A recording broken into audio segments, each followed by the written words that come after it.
உங்களுடைய இந்த சந்தோஷத்தையும் சிரிப்பையும் பார்க்கணுங்கிறதுக்காக தான் நாங்க ஒவ்வொரு படத்துலயும் கஷ்டப்பட்டு பண்றோம். நிறைய கஷ்டங்கள் இருக்கு, உங்க எல்லாருக்கும் தெரியும். சொல்லுங்க.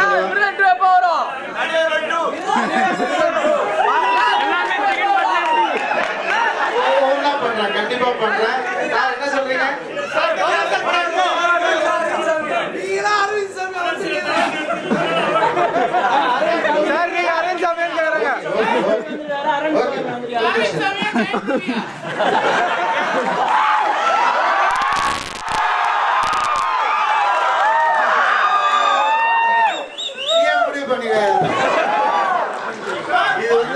இந்த படம் வந்துட்டு இது வந்து ஒரு ஃபேண்டசி ஃபிலிம், மித்திக்கல் எலிமெண்ட் வச்சு பண்ண படம்.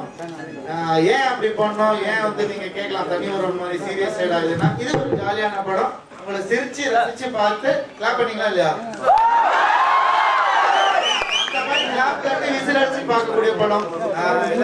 ஒரு கேள்வி நான் கேட்கிறேன். இப்ப அரவிந்த் சாமி சார் கிட்ட இந்த படத்துல நீங்க பார்த்து ஒரு நல்ல விஷயம் ஃபீல் பண்ணதுன்னா, அவர் ஒரு நல்ல விஷயம் ஆச்சரியப்பட்டு சந்தோஷம்.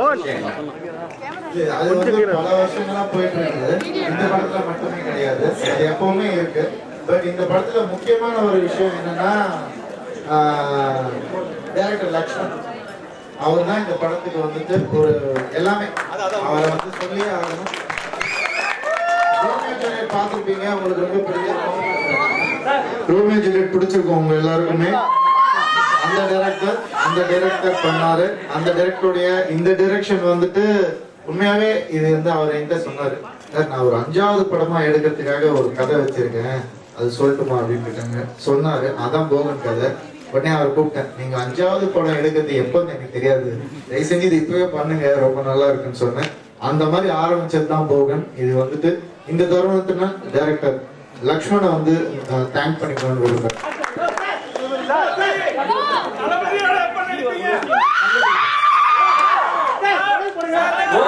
அடுத்தபடியா தமிழ்ல யாருமே அவர் ஒரு தமிழனோட கதையா சொல்லல. இந்த படத்துல வந்து போகர்ன்றவர் எவ்வளவு பெரிய ஆளு, தமிழ் மொழி கடவுளான முருகரை பத்தி அவர் சொன்ன விஷயம். இன்னைக்கு நம்ம தமிழெல்லாம் ஒண்ணு சேர்ந்து எல்லா பிரச்சனைக்கும் முன்னேற்றம்னா போகர்ன்ற பெரியாரு. அந்த நாங்களும் சயின்டிபிக்கா போயிட்டுமா பயந்துட்டே படம் பார்த்தோமா. நான் ரொம்ப பிடிச்சிருந்தது போகரோட திறமை. ஒரு சின்ன ஒரு கல்வியா நீங்க காமிச்சிட்டீங்க. இன்னும் இந்த மாதிரி நிறைய படங்கள் வரணும் தமிழர்கள். அதாவது எங்களுக்கு சந்தோஷத்தை கொடுக்க வேண்டிய படங்களை நீங்க நிச்சயமாப்பா. அதாவது நீங்க பாத்தீங்கன்னா இன்னைக்கு சீமக்கருப்பையில மரம் வெட்டணும்ன்றாங்க, பேராண்மை படத்துல அப்பயே சொல்லியாச்சு. இன்னைக்கு சொல்றாங்க வெளிநாட்டு பொருள் எல்லாம் வந்துட்டு வரக்கூடாதுன்றாங்க. பூலோகத்துல வந்து நான் சொல்றேன், பாரம்பரியம் மிக்க நம்ம நாட்டுல குடிக்கிறதுக்கு ஒரு கோலா, குளிக்கிறதுக்கு ஒரு சோப்பு கூட நமக்கு தயாரிக்க தெரியாதுன்னு சொன்னோம். அதே மாதிரி இதுலயும் நல்ல நல்ல விஷயங்கள் இனிமேலும். இந்த படம் ஸ்டார்டிங்கே நல்லா இருக்கு. ஏன்னா ஸ்டார்டிங்ல நீங்க மகளிரை மையப்படுத்தி எடுத்திருக்கீங்க.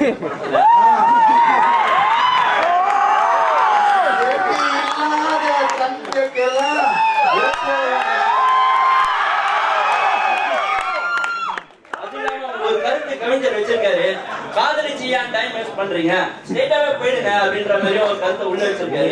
எங்க போறதுக்கு கவிஞர்ல எல்லாமே கரெக்ட் தான்.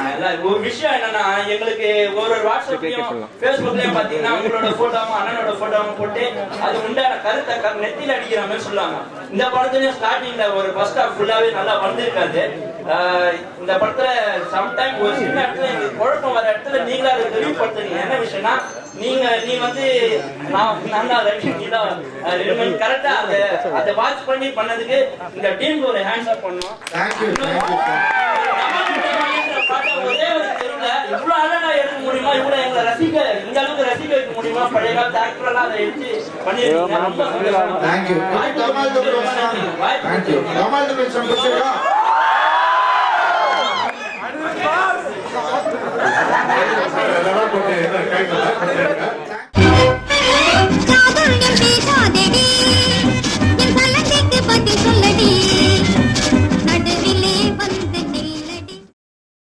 எனக்கும் பெரிய ஆசை என்னன்னா, சரி ஓகே மாஸ்டர் வந்து ஹிந்தியில் படம் பண்ண போறாரு, நம்ம டைட்டில் கார்டெலாம் வரும். போனோடனே பார்த்தா படம் முடிஞ்சது. படம் முடிஞ்ச உடனே மாஸ்டர் என்ன சொன்னா, அப்புறம் என்னடா நல்லா இருக்கடா சூப்பராக இருக்கடா என்ன அடுத்தது என்ன கதை வச்சிருக்கான்னு சொல்லி கேட்டாரு. மாஸ்டர் கையில் ஃபர்ஸ்ட் வந்து ஒரு 4-5 வேற கதை சொன்னேன். பார்த்தா எமோஷனே வரல. நான் அப்பவே சொல்ல மாஸ்டர் இது கொஞ்சம் கஷ்டம் மாஸ்டர், கொஞ்சம் வேலை கொஞ்சம் ரொம்ப வாங்குவேன் இந்த கதை. சொன்னோடனே மாஸ்டர் வந்து இது சூப்பராக கடா, இது நல்லா கடா, இது பண்ணலாடான்னு சொல்லி இப்போ பாருங்க தலை முடியல நிறைய ஆரம்பிச்சிச்சு. அந்த அளவுக்கு வேலை வாங்கிச்சு இந்த கதை. பார்க்கும்போது ஈஸியாக இருக்கும், ஆனால் இது டிஸ்கஷன் பண்ணும்போதுலாம் பாதி அஸ்டன்டர் வந்து ஓடி போயிட்டாங்க. ஏன் போகணும், ஏன் எதுக்கு என் படம் பார்க்கணும், அவனுக்கு என்ன உரிமை இருக்குது, எதுக்கு நான் வந்து கேட்கணும், ஏன்னா இவருக்குள்ள அவருங்க அவருக்குள்ள இவருங்க சொல்லிட்டு பேசும்போதே கஷ்டம். கல்வனின் காலி சொல்லிட்டு ஒரு படம் பண்ண ப்ரொடியூசர் நான், S J. Suryah and Nayanthara madam வச்சு படம் பண்ணேன். 24 வயசுல ப்ரொடியூசர் ஆகி ஓவர் ஆட்டம் தெரில, தோத்துட்டேன்.